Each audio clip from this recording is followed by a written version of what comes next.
El 12 de julio de 1943, cerca de las 2:30 de la tarde, Orlova Nina se había tendido en una trinchera poco profunda y mal reforzada junto a un camino rural polvoriento, no muy lejos del pueblo de Malinovka, y observaba con una tensión constante cómo, desde detrás de una colina suave, a una distancia de unos 800 metros, comenzaban a aparecer lentamente 5 tanques medianos alemanes Panzer III, enviados para romper la defensa soviética en el sector que protegía la única carretera hacia el cruce del río Sosna.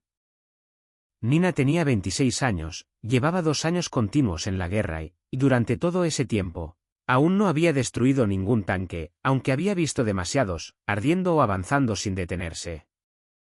Los alemanes conducían esas máquinas con cañones de 75 milímetros con seguridad y sin prisa, como si supieran de antemano que la resistencia en ese lugar sería débil y breve.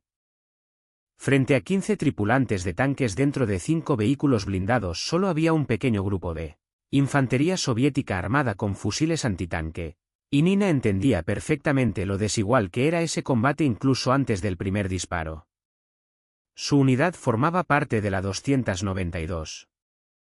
División de fusileros, que combatía en el saliente de Kursk desde el 5 de julio y que el invierno anterior, cerca de Stalingrado, se había ganado el apodo de la de hierro, aprendiendo a sobrevivir en condiciones donde la visibilidad caía a cero y las ventiscas y el frío mataban a no menos personas que el fuego enemigo. Sin embargo, allí, cerca de Kursk, todo se sentía diferente. Los alemanes no retrocedían ni maniobraban buscando puntos débiles, avanzaban de frente, lanzando a la batalla todo lo que aún les quedaba, y Nina comprendía con claridad que ese camino no era solo un tramo de terreno, sino la última línea detrás de la cual había personas vivas, municiones y la posibilidad real de mantener la dirección. La posición estaba situada en la carretera que unía el Sovkhoz Krasny Razbet con la vía principal, y 4 días antes, precisamente allí, las unidades blindadas del segundo cuerpo de tanques de las SS habían iniciado un ataque masivo, convirtiendo cada metro de tierra en un objetivo y cada trinchera en el último punto de defensa.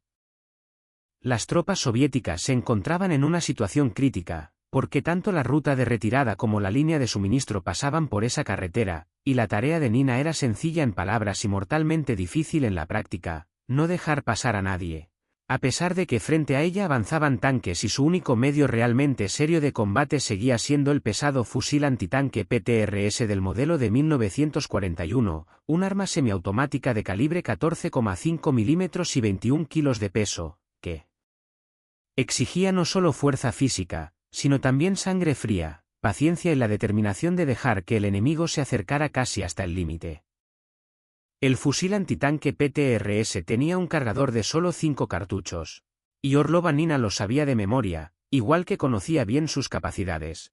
La bala perforante incendiaria podía atravesar hasta 40 milímetros de blindaje a una distancia de 100 metros, pero únicamente con un ángulo recto perfecto, sin el más mínimo error. Esa arma había sido diseñada originalmente para combatir vehículos blindados ligeros, y contra tanques medianos solo funcionaba cuando se daban condiciones muy concretas, exigiendo del tirador no fuerza, sino paciencia, sangre fría y cálculo. Era necesario dejar que el vehículo se acercara casi hasta el límite, esperar el momento exacto y disparar estrictamente al costado o a la parte trasera, allí donde el blindaje era más fino y donde cualquier fallo ya no se perdonaba. Había que apuntar solo a los puntos vulnerables, porque el Panzer III alemán en su versión M pesaba alrededor de 23 toneladas, alcanzaba en carretera hasta 40 km por hora y llevaba un cañón de 75 mm KWK-40 junto con 2 ametralladoras MG-34, capaces de convertir en segundos un espacio abierto en una zona mortal. Dentro de cada tanque viajaba una tripulación de 5 hombres, el comandante en la torre, el artillero y el cargador junto al cañón, el conductor en el casco y el operador de radio con la ametralladora frontal, y todos ellos estaban entrenados para actuar rápido y sin dudar.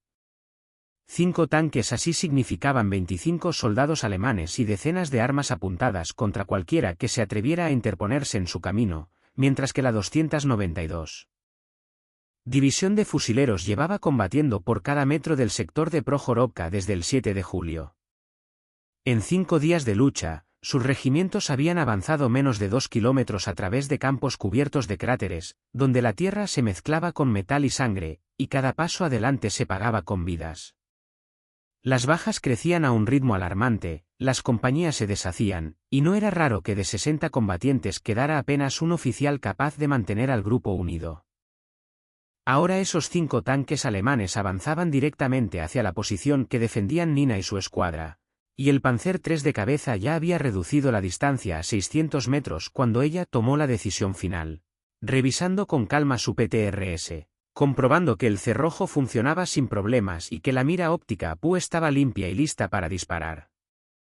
Luego contó la munición, 20 cartuchos perforantes incendiarios en 4 cargadores completos, 2 granadas antitanque RPG, 43 con carga acumulativa y un alcance de lanzamiento de hasta 20 metros colgaban de su cinturón, y en la funda del muslo llevaba una pistola TT de calibre 7,62, y aún así no tenía ni equipo, ni apoyo, ni cobertura. Frente a ella solo quedaban una pequeña hondonada en la curva del camino rural, el denso matorral a ambos lados y la certeza de que en ese momento estaba sola contra 5 tanques, y que ya no existía ninguna otra opción que aceptar el combate. La visibilidad en ese sector no superaba los 400 metros. Una ligera neblina y el terreno irregular distorsionaban las distancias, mientras los tanques alemanes avanzaban en columna por la carretera de forma segura y metódica, con sus torretas girando lentamente a izquierda y derecha, rastreando el entorno en busca de posiciones soviéticas. Y fue justo en ese momento cuando Orlova Nina salió arrastrándose de la trinchera y comenzó a avanzar con cuidado entre el denso matorral, en paralelo al camino, reduciendo la distancia paso a paso y siendo consciente de que cualquier movimiento innecesario podía delatarla antes de tiempo. El primer Panzer III estaba a unos 500 metros cuando su comandante detectó el movimiento entre los arbustos, y casi de inmediato la torreta empezó a girar y el cañón de 75 milímetros descendió lentamente, apuntando en su dirección como un depredador que acaba de localizar a su presa. Una ráfaga de ametralladora cortó el aire, los trazadores pasaron por encima de la cabeza de Nina. La tierra a su alrededor saltó en pequeños surtidores y las ramas del matorral se rompían con estruendo. Pero ella siguió avanzando, sabiendo que disparar el PTRS en solitario no solo exigía precisión, sino también elegir el momento exacto. El fusil era pesado, el retroceso duro y doloroso, y para un disparo certero hacía falta adoptar una posición estable, tumbarse, desplegar el bípode, buscar cobertura, contener la respiración y presionar el gatillo con suavidad. Pero en ese instante no podía permitirse detenerse, porque cualquier pausa la convertiría en un blanco inmóvil para las ametralladoras alemanas.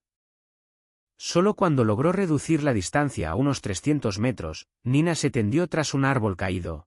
Desplegó rápidamente el bípode del PTRS, apoyó la culata contra el hombro y miró por la mira, donde el tanque de cabeza ocupaba todo el campo de visión, mostrando con claridad el blindaje lateral de unos 30 milímetros que una bala perforante incendiaria de calibre 14,5 aún podía atravesar a esa distancia. Apuntó a la zona bajo la torreta, donde se encontraban la munición y los depósitos de combustible, consciente de que un solo impacto preciso podía decidir el combate. Y a pesar del fuego continuo de la ametralladora frontal, que cortaba ramas a pocos centímetros de su cabeza, Nina apretó el gatillo. El disparo sonó con un golpe seco y reconocible, el retroceso le golpeó con fuerza el hombro y la bala, de 64 gramos, voló hacia el objetivo a más de 1000 metros por segundo, impactando en el costado del tanque con un ángulo cercano a los 70 grados y perforando el blindaje. El núcleo incandescente penetró en el interior del compartimento de combate. La temperatura en el punto de impacto se elevó instantáneamente a miles de grados. El compuesto incendiario prendió los vapores de combustible, se produjo una detonación secundaria. La munición explotó, la torreta saltó y quedó torcida. Y un espeso humo negro comenzó a salir por todas las escotillas y rendijas, mientras toda la tripulación moría al instante. Quedaban 4 tanques, Nina tenía 19 cartuchos, y el segundo Panzer III ya iniciaba una maniobra. Su conductor había visto arder el tanque de cabeza, comprendió de dónde había venido el disparo y detuvo la máquina de golpes sin apagar el motor, tras lo cual la escotilla de la torreta se abrió y el comandante fue el primero en salir, seguido por el cargador, luego el artillero y el conductor, y por último apareció el operador de radio. Los 5 soldados alemanes, con carabinas Mauser en las manos, se dispersaron rápidamente en formación abierta, porque estaban entrenados para combatir como infantería cuando su vehículo quedaba fuera de combate, siguiendo la táctica estándar de abandonar el tanque e intentar destruir al enemigo con armas ligeras, prefiriendo un enfrentamiento abierto a morir dentro de una coraza en llamas.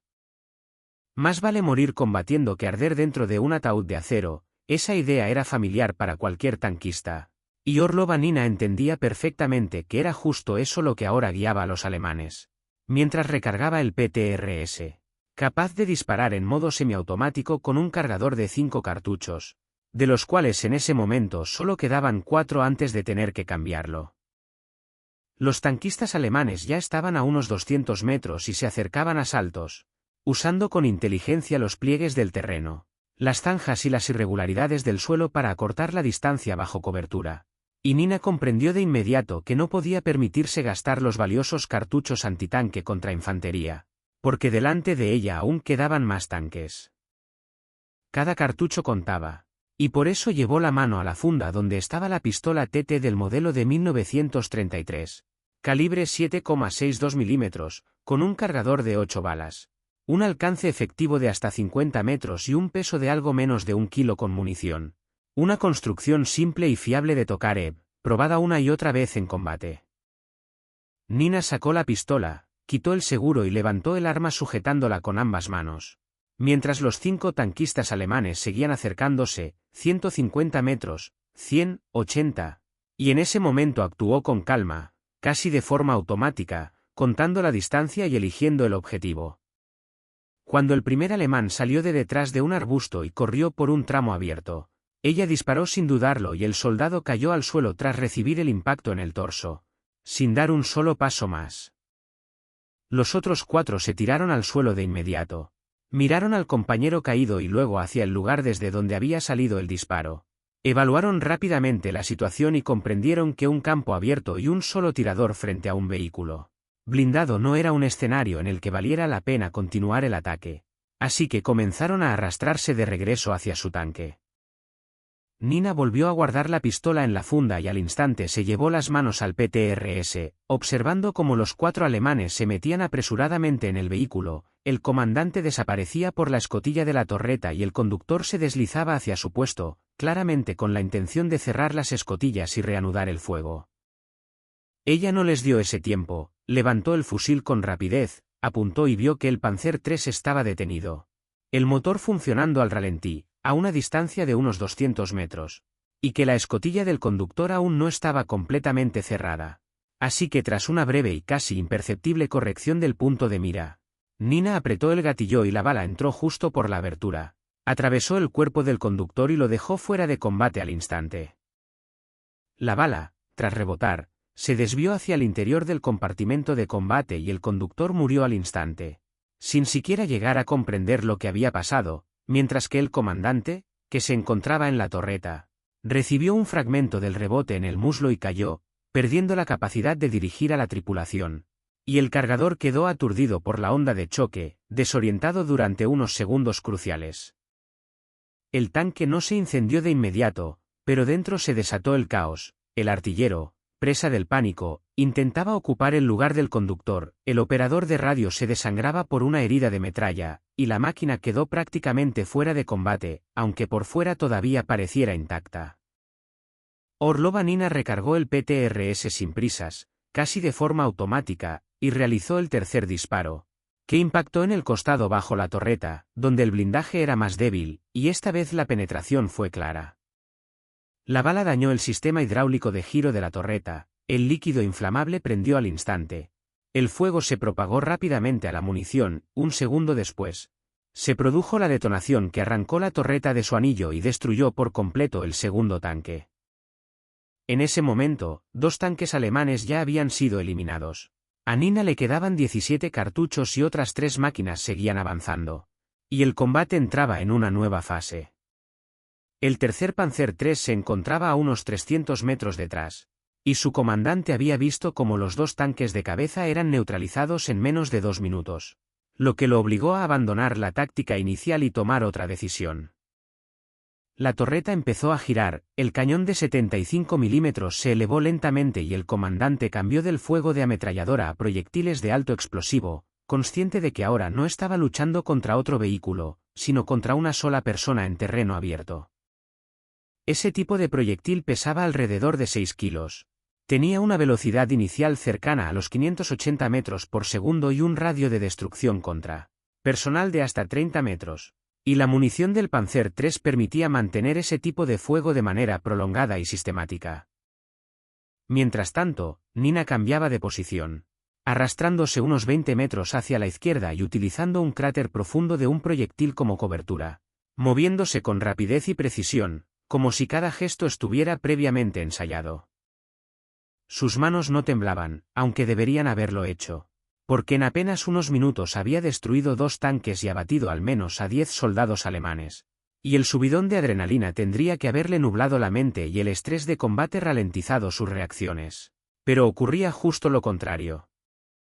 Sus pensamientos seguían claros, sus movimientos eran secos y exactos, el PTRS volvió a alzarse, la mira captó el objetivo a una distancia de unos 300 metros y, en el instante en que el cañón del tercer Panzer casi se alineó con su posición, Nina ya estaba preparada para realizar el siguiente disparo. Unos segundos más y el proyectil de 75 milímetros habría hecho volar el cráter junto con ella, y Orlova Nina lo entendía con total claridad, por eso no esperó y disparó primero, apuntando a la máscara del cañón del tercer tanque, pero la bala golpeó el blindaje inclinado, rebotó hacia arriba y desapareció, dejándole una sensación seca de fallo y la certeza de que en reserva quedaban solo 16 cartuchos. Casi de inmediato el cañón alemán respondió. El proyectil explotó a unos 15 metros a la izquierda de su posición y la detonación lanzó la tierra en un alto surtidor, los fragmentos silbaron por encima de su cabeza, la onda expansiva la dejó aturdida. Le zumbaban los oídos y los ojos se le llenaron al instante de polvo y tierra fina. Nina perdió la orientación por un momento, pero apretó los dientes, parpadeó con fuerza, volvió a apuntar y captó ese breve intervalo mientras los alemanes recargaban el cañón, sabiendo que la cadencia de tiro del Panzer III le daba solo unos pocos segundos entre disparos. Contaba ese tiempo casi sin pensarlo, 5 segundos, 4, 3, y volvió a apretar el gatillo, logrando impactar en el costado de la torreta, donde el blindaje de 30 milímetros fue perforado en el límite mismo de lo que permitía el fusil. La bala, tras perder gran parte de su energía, logró entrar en el compartimento de combate y tuvo fuerza suficiente para matar al artillero, que cayó sobre la recámara del cañón y lo bloqueó. El comandante, que estaba a su lado, intentó ocupar su puesto. El cargador apartaba el cuerpo del compañero en medio del pánico. Y esos 2 segundos de confusión resultaron decisivos, porque Nina ya estaba recargando. El siguiente disparo salió casi de inmediato y dio de lleno en la ranura de observación del conductor, perforando el frontal y el dispositivo óptico, y luego la bala impactó en la cabeza del conductor. El tanque dio un tirón, perdió el control, empezó a girar sin control hacia la derecha, salió de la carretera, chocó contra un árbol y se detuvo, quedando inmóvil e indefenso. Los miembros restantes de la tripulación, el comandante, el cargador y el operador de radio, fueron saliendo uno tras otro por las escotillas, sin intención de quedarse dentro de una máquina inutilizada, porque cada uno de ellos comprendía que el acero ya no protegía y que ese tanque se había convertido en una trampa de la que había que escapar a cualquier precio.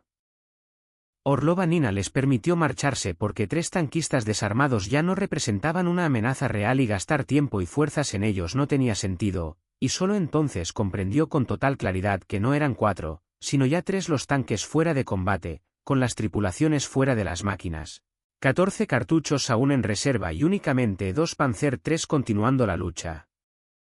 Esos últimos tanques ya no avanzaban en columna, sus comandantes cambiaron de táctica. El cuarto comenzó a desplazarse hacia la izquierda, ocultándose entre la vegetación espesa, mientras el quinto se movía hacia la derecha, en dirección al barranco, y Nina entendió al instante su intención: envolverla por los flancos y atacar al mismo tiempo, obligándola a elegir un objetivo mientras el otro la destruiría con un disparo.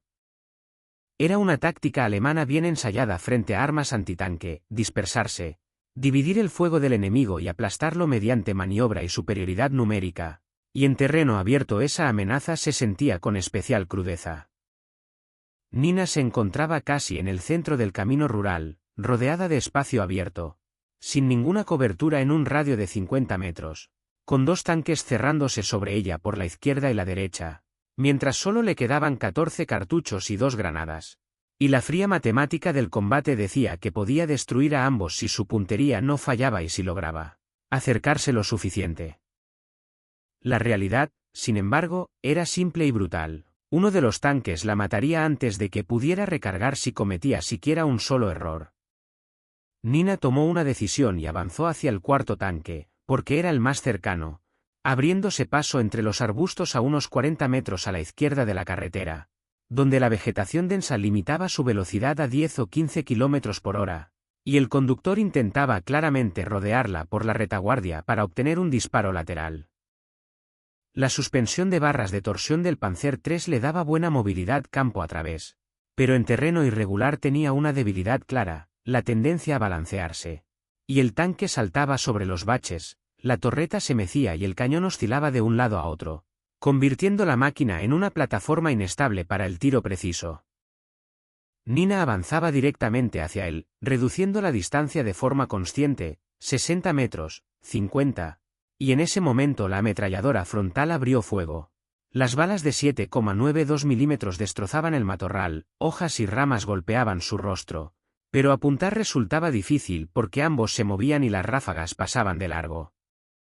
40 metros, 30, y entonces se lanzó bruscamente a una zanja poco profunda, apoyó el PTRS en el borde utilizando el talud como soporte para estabilizarlo, apuntó con calma al costado del tanque, de 30 milímetros de espesor, y a una distancia de 25 metros contuvo la respiración, sabiendo que ese disparo lo decidiría todo.